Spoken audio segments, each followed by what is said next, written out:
तो पहला क्वेश्चन है फीफा वर्ल्ड कप किस खेल से संबंधित है। ध्यान से देखिए, बड़ा ही सिंपल क्वेश्चन है। फीफा वर्ल्ड कप किस खेल से संबंधित है? याद रखिए, करेक्ट आएगा फुटबॉल से। राइट आएगा ऑप्शन नंबर डी, फुटबॉल। अगला क्वेश्चन है महाराजा रंजीत सिंह गोल्ड कप किस खेल से संबंधित है? तो भाई देखिए, महाराजा रंजीत सिंह गोल्ड कप की बात की जाए तो ये किस खेल से संबंधित है? तो हॉकी से। करेक्ट आएगा ऑप्शन नंबर सी, हॉकी। अगला है अमृत दीवान कप किस खेल से संबंधित है? देखिए, अमृत दीवान कप अगर आपसे पेपर में पूछे तो याद रखिएगा, अमृत दीवान कप जो है वो बैडमिंटन में दिया जाता है। किस खेल में? तो बैडमिंटन में। राइट है ऑप्शन नंबर ए, बैडमिंटन। अगला है निम्नलिखित में से विषम खिलाड़ी कौन है? ये आपको चुनना है। तो देखिए, सचिन तेंदुलकर क्रिकेटर हैं, सुनील गावस्कर क्रिकेट से संबंधित है, विजय हजारे भी क्रिकेटर हैं, लेकिन नारायण कार्तिकेयन जो है ये साथियों फॉर्मूला 1 कार रेसिंग से संबंधित है। फॉर्मूला 1 कार रेसिंग से। ठीक है, तो इस क्वेश्चन में विषम खिलाड़ी है नारायण कार्तिकेयन, क्योंकि ये तीनों तो क्रिकेट से संबंधित है। ऑप्शन नंबर सी अलग है, यही आपका आंसर होगा। अगला क्वेश्चन है सगमुगम वेंकटेश निम्नलिखित में से किस खेल के उत्कृष्ट खिलाड़ी हैं? काफी इंपोर्टेंट क्वेश्चन है, ध्यान से देखिएगा। सगमुगम वेंकटेश जो है ये फुटबॉल के एक उत्कृष्ट खिलाड़ी हैं। तो राइट आएगा ऑप्शन नंबर सी, फुटबॉल। निम्नलिखित में से कौन सा खिलाड़ी बैडमिंटन से संबंधित नहीं है? तो भाई बैडमिंटन से संबंधित खिलाड़ी इनमें से कौन नहीं है, ये आपसे पूछा जा रहा है। तो भाई देखिए, नंदू नाटेकर, सेदत मोदी और दीपू घोष ये तीनों बैडमिंटन के खिलाड़ी हैं, लेकिन नरेश कुमार का संबंध जो है वो आपका टेनिस से है। किससे है भाई? टेनिस से है।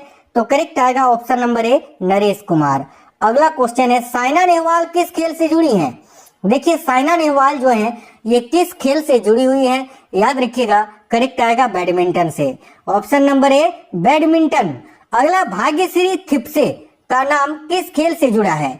तो भाई भाग्यश्री थिप्से का नाम किस खेल से जुड़ा है? याद रखिएगा, शतरंज से। ऑप्शन नंबर सी, शतरंज। टाइगर वुड किस खेल से संबंधित है? तो देखिए, टाइगर वुड की बात की जाए तो टाइगर वुड का संबंध है गोल्फ से। मैंने इस वीडियो में बहुत ही इंपोर्टेंट स्टैटिक जीके के कुछ टॉपिक को ऐड किया है जो कि आपके लिए बहुत ही ज्यादा इंपॉर्टेंट और एक्सपेक्टेड है। देखिए, भारत में हरित क्रांति की शुरुआत के समय प्रधानमंत्री कौन थे? तो भाई भारत में हरित क्रांति की शुरुआत 1966-67 में हुई थी और इस समय भारत के प्रधानमंत्री कौन थे? याद रखिए, Lal Bahadur Shastri ji. Option number B correct होगा। भारत में हरित क्रांति दिवस किस तिथि को मनाया जाता है? तो देखिएगा, भारत में हरित क्रांति दिवस प्रत्येक वर्ष 25 मार्च को मनाया जाता है। ऑप्शन नंबर डी करेक्ट आएगा, 25 मार्च को। भारत में हरित क्रांति के लाभ केवल किस तक सीमित थे? तो देखिए, भारत में हरित क्रांति के जो लाभ हैं वो केवल गेहूं और चावल तक ही सीमित थे। ऑप्शन नंबर ए, गेहूं और चावल। 2011 के जनगणना के अनुसार भारत का कौन सा प्रदेश ऐसा है जहां स्त्रियों की संख्या पुरुषों से अधिक है? तो देखिए, बहुत ही इंपॉर्टेंट क्वेश्चन है, याद रखिए, केरल में। ऑप्शन नंबर ए करेक्ट है, केरल। भारत में 10 वर्षीय जनगणना विधिवत रूप से किस वर्ष से आरंभ हुई थी? तो भाई भारत में 10 वर्षीय जनगणना जो है ये विधिवत रूप से किस वर्ष में आरंभ हुई थी?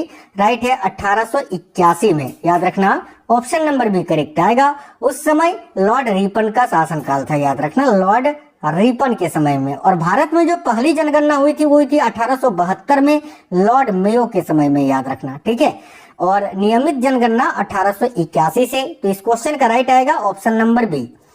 निम्नलिखित में से किस एक राज्य में साक्षरता का स्तर सर्वोच्च है? यानी इनमें से कौन सा राज्य है जिसमें सबसे अधिक साक्षरता है? तो मिजोरम आपको दिख रहा है भाई, केरल के बाद दूसरा सबसे अधिक साक्षर राज्य है मिजोरम। तो यहाँ आपका करेक्ट आएगा ऑप्शन नंबर ए, मिजोरम। अगला क्वेश्चन है भारत में शास्त्रीय नृत्यों के कितने प्रकार पाए जाते हैं?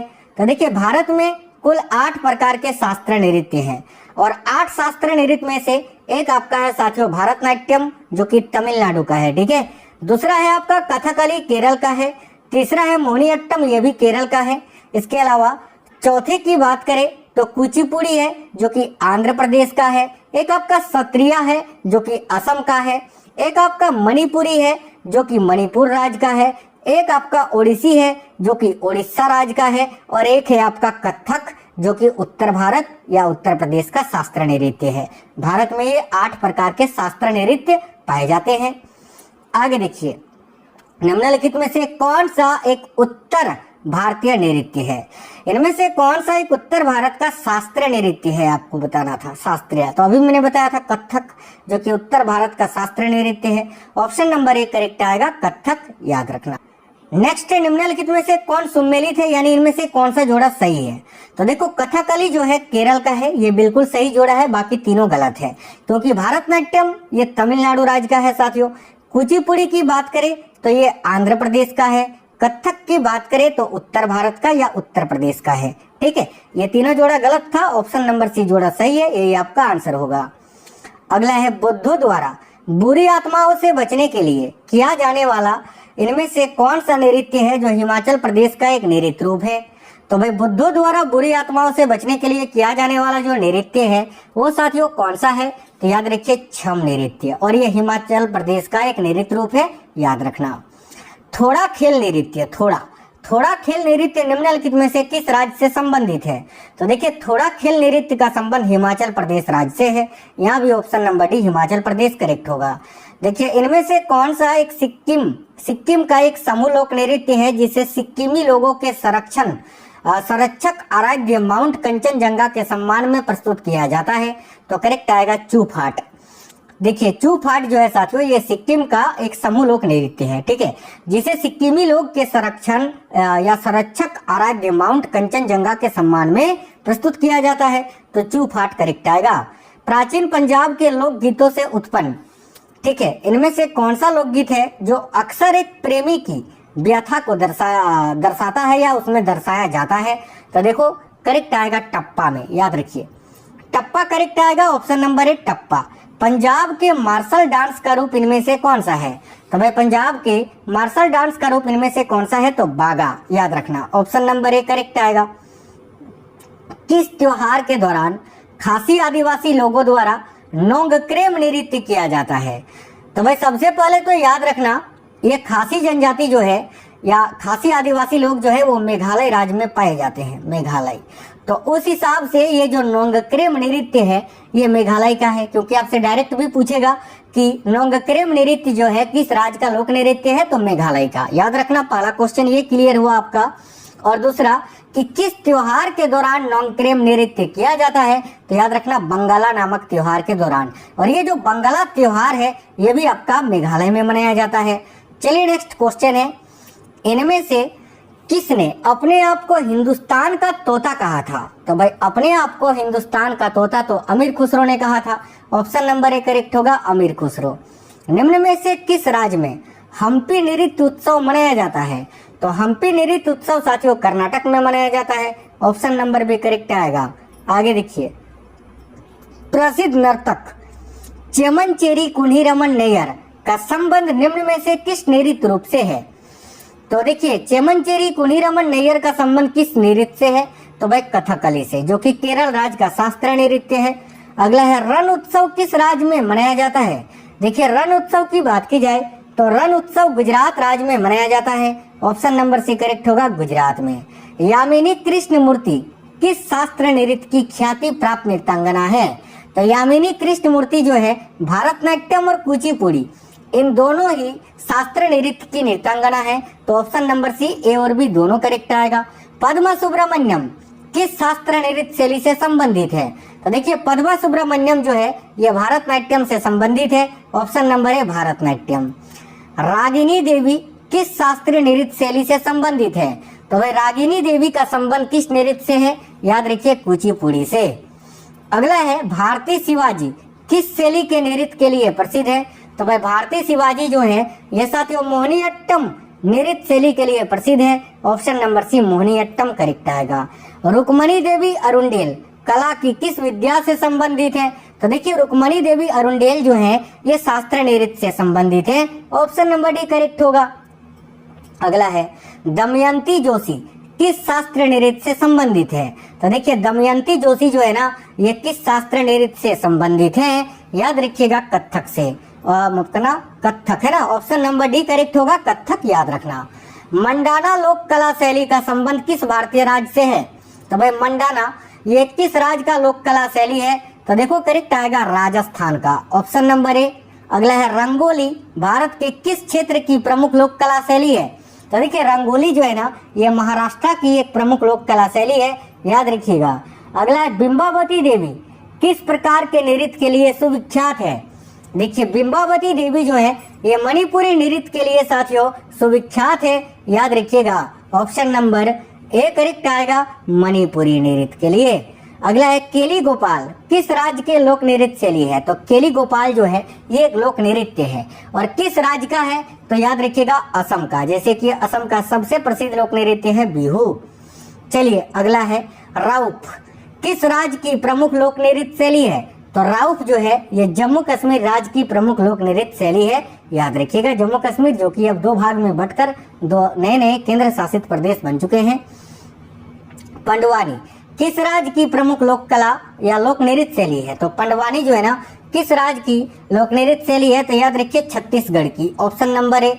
हरिप्रसाद चौरसिया इनमें से किस वाद्य यंत्र के लिए प्रसिद्ध है? ये सारे टॉपिक अब आपसे पूछे जाएंगे एमटीएस में, जिनका पेपर अभी बाकी है। ध्यान से देखिएगा, मैं जो क्लास आपके लिए लेकर आऊंगा डेली। और साथियों आप लोग कमेंट बॉक्स में जरूर बताइए कि आपका पेपर कब है और किस शिफ्ट में है। हरिप्रसाद चौरसिया का संबंध बांसुरी से है, इस क्वेश्चन का राइट आएगा बांसुरी। एस बालचंद्रन किस वाद्य यंत्र से संबंधित है? तो साथियों एस बालचंद्रन जो है ये किस वाद्य यंत्र से संबंधित है? याद रखिएगा बीना से। अगला क्वेश्चन है बिलायत खान किस वाद्य यंत्र से संबंध रखते थे? तो भाई बिलायत खान जो है ये किस वाद्य यंत्र से संबंध रखते थे? तो याद रखिए सितार से, ऑप्शन नंबर ए करेक्ट आएगा सितार। अगला है बीबी सुब्रमण्यम कौन सा वाद्य यंत्र बजाते हैं? देखिए बीबी सुब्रमण्यम जो है ये कौन सा वाद्य यंत्र बजाते हैं? तो violin, option number D correct होगा। जाकिर हुसैन कौन सा वाद्य यंत्र बजाते हैं? तो साथियों जाकिर हुसैन जो है ये तबला, याद रखना कौन सा वाद्य यंत्र बजाते हैं? तो तबला। अगला है लतीफ खां का संबंध किस वाद्य यंत्र से है? तो साथियों देखिए लतीफ खां का संबंध जो है वो किस वाद्य यंत्र से है?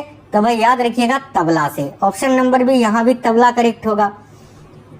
अगला है भारत की प्रथम पंचवर्षीय योजना किस मॉडल पर आधारित थी? तो भाई बहुत ही इंपॉर्टेंट क्वेश्चन है, आपसे 100% पूछा जाएगा, ये आप लिख के ले लो। भारत की प्रथम पंचवर्षीय योजना जो कि 1951 से 56 तक चली थी और ये किस मॉडल पर आधारित थी? तो भाई हेरोड डोमर मॉडल पर, ऑप्शन नंबर बी करेक्ट होगा हेरोड डोमर मॉडल। यही अगर आपसे पूछे ठीक है कि कौन सी पंचवर्षीय योजना है जो कि पीसी महालनोबिस मॉडल पर आधारित थी? तो याद रखना दूसरी पंचवर्षीय योजना, ठीक है। अगला है किस पंचवर्षीय योजना के दौरान भारत ने गरीबी हटाओ का नारा दिया था? तो भाई वह कौन सा पंचवर्षीय योजना है जिसके दौरान भारत ने गरीबी हटाओ का नारा दिया था? याद रखिएगा 5वीं पंचवर्षीय योजना के दौरान, करेक्ट आएगा ऑप्शन नंबर डी। आगे देखिए हाल ही में आयोजित हुए एशियन गेम्स 2023 में भारत ने कुल कितने पदक जीते थे? तो भाई एशियन गेम्स 2023 में भारत ने कुल कितने पदक जीते थे? तो याद रखिएगा 107 पदक, ऑप्शन नंबर बी। किस हॉकी टीम ने वुमेन्स एशियन चैंपियंस ट्रॉफी 2023 का खिताब जीता है? तो भाई वुमेन्स एशियन चैंपियंस ट्रॉफी 2023 का खिताब किसने जीता है? याद रखिएगा भारत ने।